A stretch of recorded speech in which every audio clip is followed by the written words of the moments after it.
Welcome back, everybody. Let's get after it. In case you weren't convinced that we live in a matrix, there are CIA documents that tell you how to contact people telepathically, heal parts of your body using your mind, and remember forgotten memories. And all of the instructions for these live in a document that was declassified in 2003 called the Gateway Intermediate Workbook. In the late 70s and early 80s, the CIA was super interested in studying the psychic abilities of the mind. This document is wild. Look at this. To reduce pain signals. I'll move so you can pause this to read it if you want to. But what is this? Repeat the number 55515. There are diagrams instructing you how to exhale stale, used up energy out of your feet, how to perceive distant events and people, remote viewing. Again, I'll move so you can pause to read this if you want to. But the most interesting thing in all of this is that every single exercise starts with an affirmation. And the affirmation essentially states that we are more than our physical body, contrary to popular belief.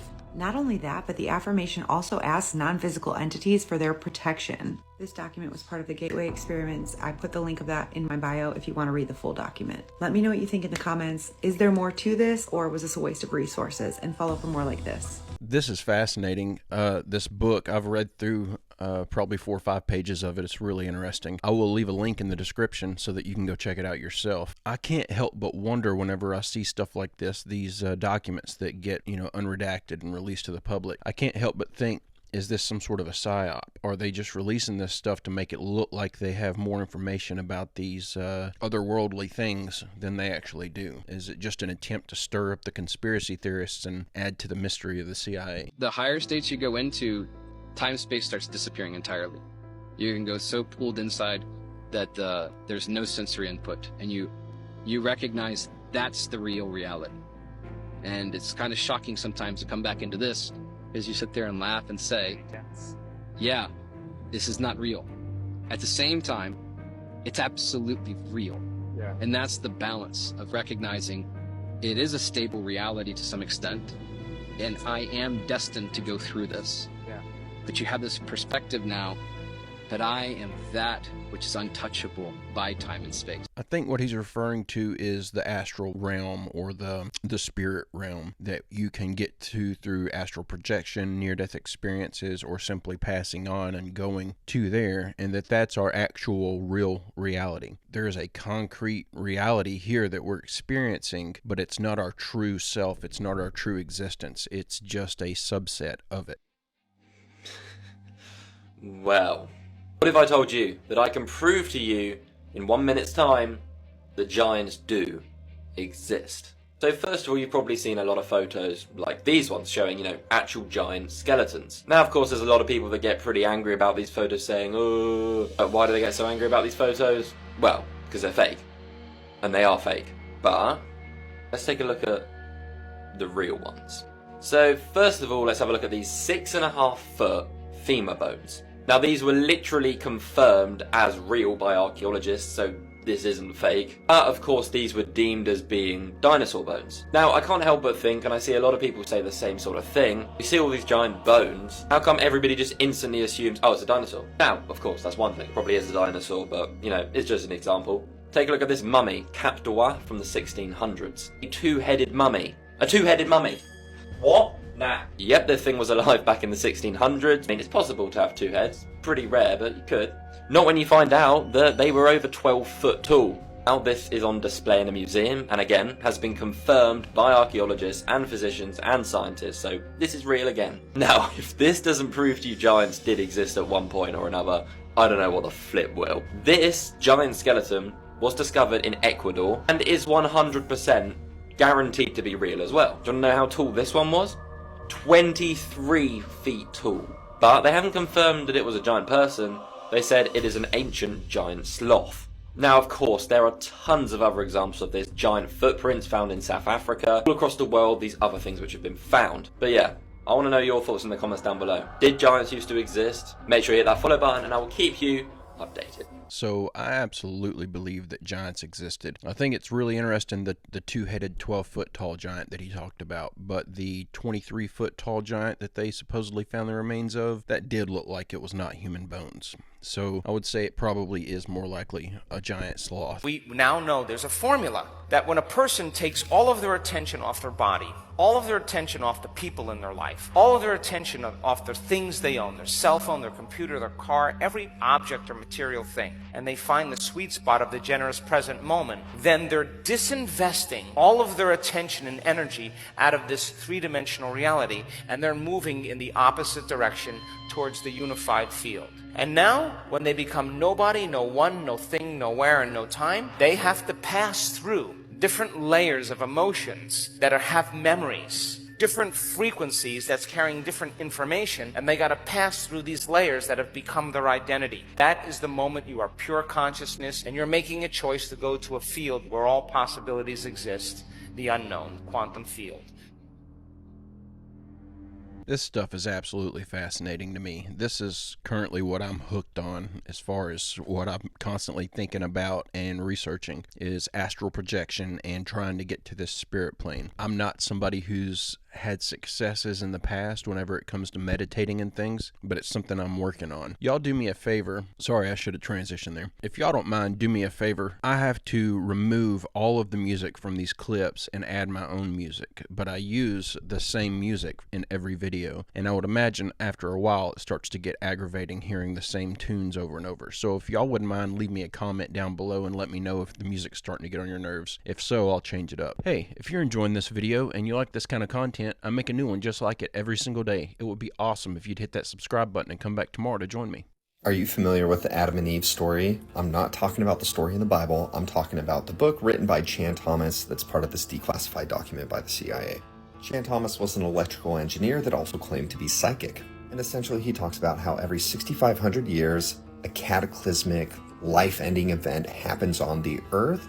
Jesus Christ, the Adam and Eve video. I watched a video on that this morning. There could be a time where the magnetic poles actually shift. This is science. They say that the last one was like 778,000 years ago, and we're like something like 200,000 years overdue. But the Adam and Eve story, the theory of that is that it happens in cycles of 6,500 years, and that it's a 90-degree flip, but 6 days later, or on the 7th day, it corrects itself. Planet flips. Correct. It's a planet flip 90 degree, and that because of it, the Earth essentially does a standstill. The sun will be basically stay in the same spot, causing heating like we've never experienced, and that the wind and the waters continue with their momentum. Because essentially the wind travels at approximately 1,000 miles an hour at the equator. So the theory is that when that event happens, it's going to be cataclysmic. In his document, he lists lots of evidence, in his opinion, of the world giving a silent testimony of these events happening. Things like, a mammoth frozen in mud with buttercups in its mouth.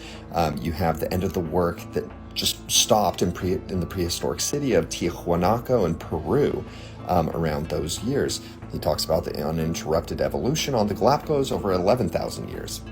In his opinion, Genesis was 4.5 million years ago. Regenesis is 11,500. And then he goes on to put the book of Genesis in with his interpretations in the beginning 4.5 billion years ago. I'll include the link below. He brings up a couple of other stories. One comes from Hinduism, where essentially you have this messenger of Vishnu that is describing to a king how he has seen these cycles. He's seen the world arise and vanish again, like a tortoiseshell coming out of an infinite ocean. The document stating that we know that the end of the world is coming. My question is, why did the CIA take this public book and classify it, only to be declassified with the Freedom of Information Act? That's what I don't understand. Anyways, love you, bye.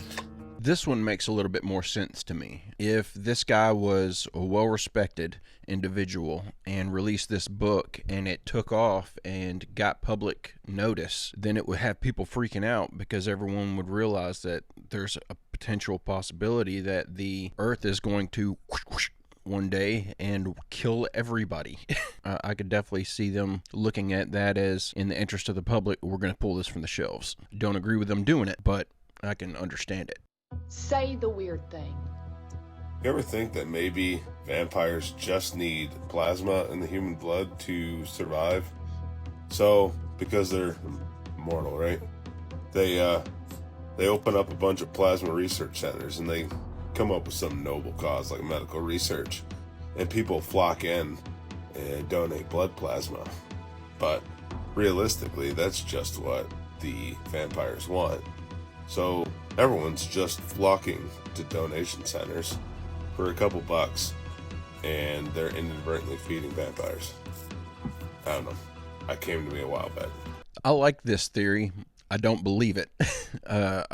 It's absolutely wrong. But I like the theory itself because it shows that if you don't understand the inner workings of something, it's easy on face value to give the appearance of something else, and your mind will run wild with it, and that's where a lot of conspiracies come from. I understand how the plasma thing works because my wife used to work at a plasma donation center, and now is an IV specialist, actually giving people IVs of plasma who have digestive issues. Their digestive systems won't work without these bags of plasma. And the reason they're able to pay so much for you to donate plasma is not because vampires need it and it's easier for them to pay for it than to go out hunting.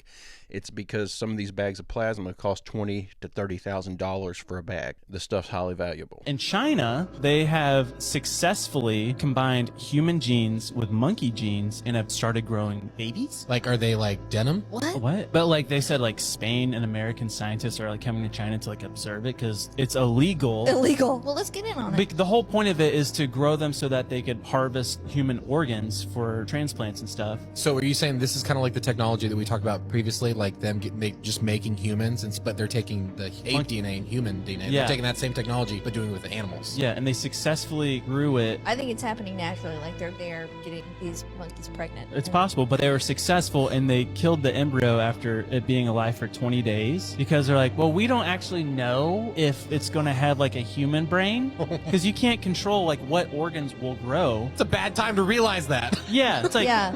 wait a second. This monkey is going to have a human brain. That's like an astronaut, like his dream to become an astronaut. And he just gets in the rocket ship and he's literally on his way to space. Like, I don't even know what I'm doing here. I don't know how to run any of this. Don't we already have the technology, or aren't they at least working on it and very close to figuring out how to just grow human organs in the lab? I feel like I've seen a lot of videos of them showing how they grow ears in the lab and stuff like that. I know they're working on it. For them to be growing animals, which would take a lot longer so that they could harvest the organs, that doesn't make any sense, especially when you take into account the black market of organ donation. Well, I guess you wouldn't call that donating. It's entirely possible that our observable universe right now exists on the interior of an enormous black hole. This is very weird, I admit. So what is a black hole actually doing? Think about what it does. We know that black holes eat things and grow. So we know that that event horizon is growing. If you were on the inside, this thing would be growing too. So this horizon, think about what it means to be inside of a black hole. You'd have this point of space, this region of space that you could never get to, and it's always receding from you. A horizon. If you look out into space, there is a horizon very, very far out away, beyond which we cannot see, but we know there's stuff there, but we can never possibly see, and no matter how quickly you travel, you'd never be able to get to it. That's remarkably similar to what you would experience on the inside of a black hole.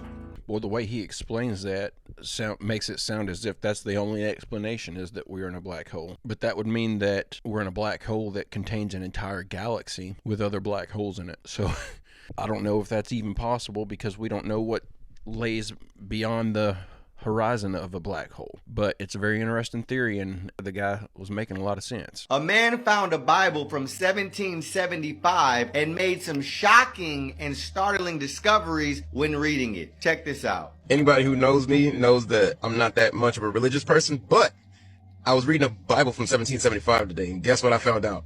That, two things really. There is a 13th month, and the 13th month's name was Vader. Number two thing that I found out was the fact that the one who they called Jesus did not die on the was not born on the 25th. He was born on April the 1st. Now, fast forward to nowadays, what do they call April 1st? April Fool's Day. Now, who do you think they're calling the fool? The people who don't know that this was the day that their proclaimed savior was born on. Take that and run with it. Love y'all. Pretty interesting, right? Now, in regards to there being a 13th month and the name of that month, I don't know. I have no knowledge of that. But what I do know is our current Gregorian calendar is based in Roman paganism, and it is a perversion of God's Hebrew and biblical calendar. But when it comes to Jesus's birth not taking place on December 25th, there has been plenty of evidence, historical and biblical, to back up this fact. But why would it be on April 1st out of all days? I think Jonathan Kahn did an excellent job in explaining this in a recent interview that he did. Check this out. Was Jesus born on December 25th? No. First of all, first clue, Luke 2, it says, and she gave birth to her firstborn son. She wrapped him in cloths, laid him in a manger, because there was no room for them in the inn.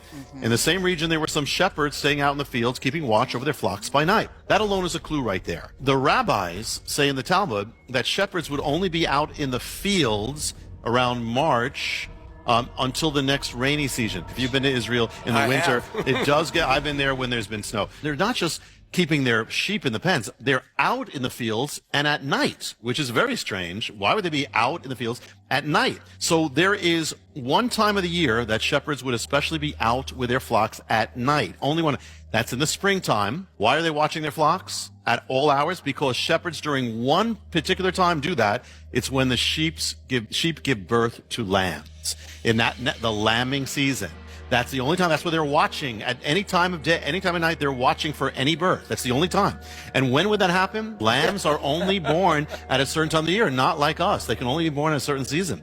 Lambs are born in the springtime. It could start as early as February, but it really would go March, April. That's the center. That's the Hebrew month of Nisan. Nisan is that month. So it's what a perfect thing to begin with, because Jesus is the Lamb of God. So why would God have, who would he have to greet the birth? Shepherds who are watching for the birth of the Lamb. So here, that's so perfect of God. Messiah is the Lamb of God, and they're there greeting. That's what they're doing. Every day, every time he fulfills a holy day, he doesn't just fulfill the time, the theme of that day, he fulfills it. For instance, Passover, he dies as the Passover lamb. First fruits, he rises. So everything has to do with that. Is there any day on the Hebrew calendar that would match up with birth, new beginning, new everything? There is one day, and it happens to be in Nisan.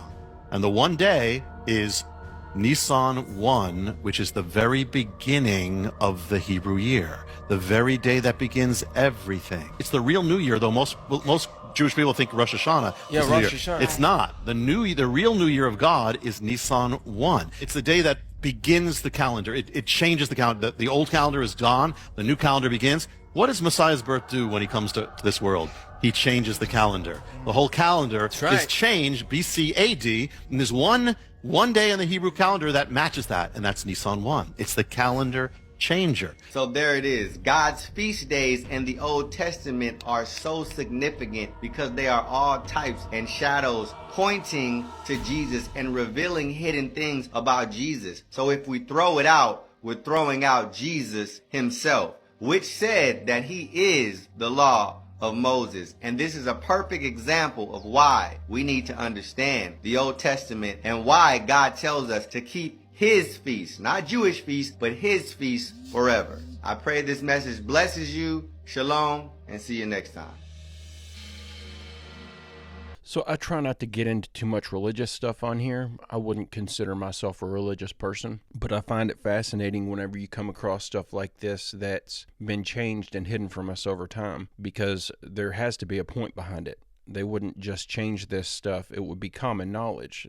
It would be like, okay, well, here's the reason why we changed it, such as for daylight savings time here in the U.S. They claim that they do daylight savings time for the farmers and stuff so that they have more workable daylight hours. Something like that doesn't make sense that was changed. There's a reason behind it, and it's common knowledge. Why is it not common knowledge why they changed our calendar? Because they're hiding that information from us. If you all didn't know where the deal with the devil idea, I guess you could say, came from, there was a guy named Faust. He was an alchemist and a magician. This is where we get the term Faustian bargain. And he made a pact with the demon Mephistopheles in exchange for his soul to gain mystical powers and things of this nature. Robert Johnson is the first reported deal with the devil became a music sensation, but all the blues artists at the time said that this guy was the worst player they had ever heard. Goes away, and then he goes to highways 49 and 61 in Mississippi, says he made a deal with the devil there, and then all of a sudden becomes the best player among all of the blues players. Now, this guy was so quote-unquote talented that guys like Eric Clapton listen to this guy and say that it sounded like 2 or 3 people playing the guitar, not one. You see that kind of cloud of mist over to the right? People claim to see a demon there looking back at them. Now, I don't understand how it would even be possible to sell your soul. I don't know if that actually goes on. The more that I'm studying up for this future podcast it's about to drop, we're reading up on Dolores Cannon and a lot of her teachings. And to my current understanding of how things work, if she's correct, is that this life that we're living here, which is over in a blink of an eye, is not our true existence. That we are a soul, we are a spirit, and that there's another realm that we live in, and that we come here, we incarnate into this realm to learn lessons. So you're selling your soul to have more benefits in a reality that's not even your true reality. Of course, we don't know that when we're incarnated. We don't understand that. We don't have this knowledge. Just the concept of it in itself doesn't make any sense to me. I don't understand how it would work. I think it's just one of those scary things that people talk about. I don't think you can actually sell your soul. I think you can damage it beyond recognition by dabbling in certain things that you should stay away from, absolutely. But I don't think you can sell it, not in the literal sense, not where some demon or the devil shows up and you cut a deal with them. I don't think that goes on. I think you sell your soul by just allowing yourself to be possessed by things that you shouldn't be possessed by. Shut up, it is not. Yes. No, it's not. Yes, it is. Did a voice in your head just read that sentence? If so, congratulations, you're one of the lucky 1/3 of people who have an auditory narrator. Some people can take this experience to the extreme and when reading can actually simulate the characters' voices in their head, which is part of the reason why people sometimes get so disappointed when they watch a movie in the cinema versus having imagined it in the book. The difference between the little voice in our head and hearing voices though is that we recognize the little voice as being self-produced. Scientists aren't exactly sure why we have this in a narrator, but functional MRI imaging shows that there's activation of the areas that produce speech when people have this monologue going on. That means your brain is speaking, but your lips aren't moving. What we do know though is that people who don't have this narrator are more likely to have visual minds. All right, this I put in here because I have a question. They recently came out with these scientific studies that showed that I think it was like 73% of people do not have this auditory voice in their head. The interesting thing about this is that all of these articles that are writing about this now are writing as if this is a shocking revelation. But what's interesting is if the majority of people don't have it, shouldn't it be a shocking revelation that 27% of people do have a voice inside their head? I just think it's very interesting, and I've never seen a report like this before, where the perspective of what you would expect the reaction to be is kind of skewed. So if anyone has any theories on that, I've got my own, but if anyone's got any theories on that, drop a line down in the comments and let me know what you think's going on with that. AI will increasingly replace repetitive jobs, not just for blue-collar work, but a lot of white-collar work. What sort of jobs would be lost to AI? Basically, chauffeurs, truck drivers, anyone who does driving for a living, their jobs will be disrupted more in the 15 to 20-year time frame. And many jobs that seem a little bit complex, chef, waiter, a lot of things will become automated. We'll have automated stores, automated restaurants, and altogether in 15 years, that's going to displace about 40% of jobs in the world. 40% of jobs in the world will be displaced by technology? I would say displaceable. What does that do to the fabric of society? Well, in some sense, there's the human wisdom that always overcomes these technology revolutions. The invention of the steam engine, the sewing machine, the electricity have all displaced jobs, and we've gotten over it. The challenge of AI is this 40%, whether it's 15 or 25 years, is coming faster than the previous revolution. This guy has an unrealistic expectation of what technology does and how it affects people. He says that we have had technological advances that were responsible for job displacement in the past, such as the sewing machine and the steam engine. Okay, yeah. So we had technological advances, but those machines needed people to run them. A steam engine doesn't run on its own. It needs a conductor. It needs operators. A sewing machine doesn't run on its own. It needs somebody there to feed the cloth through, to fix the thread whenever it gets messed up. It needs an actual person. So yes, we had developed ways to make things happen faster. They still needed human interaction in order to function. We're talking about full job displacement. In the US, we have a single dose toxicity rule, basically, that says we can put this in small doses in things, but if you wake up in the morning and you take a multivitamin that has the cheap B12 cyanocobalamin, and then you pop an emergency packet because you think, oh, I'm going to get some extra vitamin C, and then later in the day you're like, I'm feeling a little dehydrated, I'm going to pop a liquid IV. Then you feel really tired because you had all this crap in the morning. So you have a Monster Energy or Celsius, and I'm throwing a lot of companies under the bus right now, but I'm hoping to make this change. They all have cyanocobalamin. So now you've had something like 100,000% of your daily dose of B12 in the form of cyanocobalamin. You can't process it. So now your anxiety is worse, your depression is worse, your ADD or ADHD is through the roof. You're going to start looking at stuff and going, oh my God, it's everywhere. This makes me think of two things. Number one was just like a week and a half, 2 weeks ago, we watched a clip where they were explaining that vitamin B12 comes off the sludge from a human waste facility. Number two, this makes me think about the lettuce that they're having all these hearings and stuff over in Tennessee right now because of the lettuce. They're putting vaccines in it. How are they going to determine what the correct dosage is? And then how are they going to determine how much of it you need to eat to get the correct level of vaccine? And then what if you eat too much lettuce? Are you over-vaccinated? I think the food industry here needs a complete overhaul. Have you seen Samsung's situation? No. Dude, Samsung had the biggest in AI history probably for the next 10 years. Its engineering team went in and they basically uploaded all the proprietary information of their chips to ChatGPT to ask it how to optimize it and make things better. And it leaked all their secrets. Now people would go on there, ask ChatGPT, and it would spit out their proprietary chip information. No way. Samsung banned AI use in the entire company like next day, effectively. That's hilarious. It's unfortunate but hilarious. I'd like to see more stuff like this happen, not because I want to see these companies fail, but I'd like to see this advancement with AI and stuff start to slow down a little bit. I think we're moving at breakneck pace because everyone's in competition with everybody else, and it's going to have some bad outcomes. A media influencer just got caught admitting to taking money from Israel to be racist against Palestinian people. Listen! Price for the videos I'm thinking. If I say Israel, you gotta pay me a certain price. If I say Zionist, you pay me a certain price. If I say Zionist, Israel, and Jewish, that's the big three, I get paid for that. Right. Same as always. Yeah, just keep paying me the same thing. Zionist, Israel, Jewish, you pay me. No problem. If I do what if I do a watermelon emoji and if I say something about fuck Palestine? If I say fuck Palestine on camera, okay, you're gonna give me more. Okay, cool. Film me. All right. Well, I think that guy's career is over.